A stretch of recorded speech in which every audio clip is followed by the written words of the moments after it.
ஸ்ரீ தேவி பாகவதம் 48ஆம் பகுதி. துருவசிதுவின் கதை.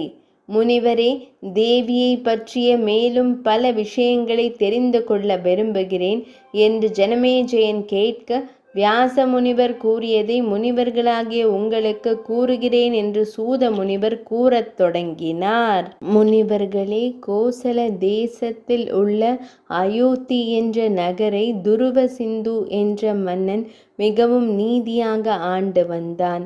அவனுக்கு மனோரமை என்ற மனைவியும் லீலாவதி என்ற காமக்கிழத்தியும் இருந்தனர். லீலாவதி அழகான ஓர் ஆண் குழந்தையை பெற்றாள். 30 நாட்கள் கழித்து மனோரமையும் அழகான ஆண் குழந்தையை பெற்றாள்.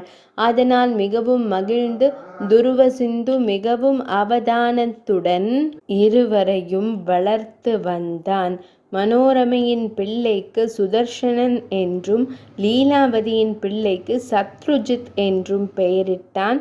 இருவருள் இளையவனான சத்ருஜித்து சாதுரியமுள்ளவனாகவும் வீரனாகவும் எல்லோராலும் விரும்பப்படுபவனாகவும் இருந்தான். அதனால் சத்ருஜித்து மீது அரசன் பெருவிருப்பு கொண்டிருந்தான். சுதர்சனன் உற்சாகமின்றி இருந்தமையால் அரசன் அவனை பெரிதாக விரும்புவதில்லை.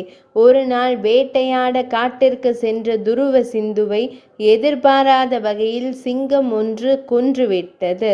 அதனால் யாருக்கு முடிசூட்டுவது என்ற பிரச்சனை வந்தது. அமைச்சர்கள் அரசனின் தர்மபத்தினியின் மகனான சுதர்சனனுக்கு முடிசூட்டுவதென்று தீர்மானித்தனர். அதை லீலாவதியின் தந்தையும் உஜ்ஜன பட்டணத்து அரசனுமான யுதாசித் என்பவன் பலமாக எதிர்த்து தனது பேரனான சத்ருஜித்துவுக்கு முடிசூட்ட வேண்டும் என்று கண்டிப்புடன் கோரினான். அதனால் கலகம் மூளும் நிலை உருவானது. அமைச்சர்கள் வலுவற்ற சுதர்சனனுக்கு முடிசூட்டிவிட்டு அரசின் செல்வங்களை கொள்ளையடிக்க விரும்புகிறார்கள் என்று கோபத்தோடு கூறினான். இதனால் பெரும் வாக்குவாதம் உண்டானது. நாட்டில் கலகம் உண்டானது. வேடர் குல மன்னர்கள் அயோத்தியை கொள்ளையிட தம் படையோடு வந்தனர். நாடு அல்லோல கல்லோலப்பட்டது. அவ்வேளை உஜ்ஜயினி மன்னனான யுதாஜித்தும் கலிங்கத்து மன்னனான வீரசேனனும் தமக்குள் இருந்த பகையை மறந்து நாட்டின் நன்மை கருதி நாட்டில் உண்டான கலகத்தை அடக்கினர். 48ஆம் பகுதி நிறைவடைந்தது.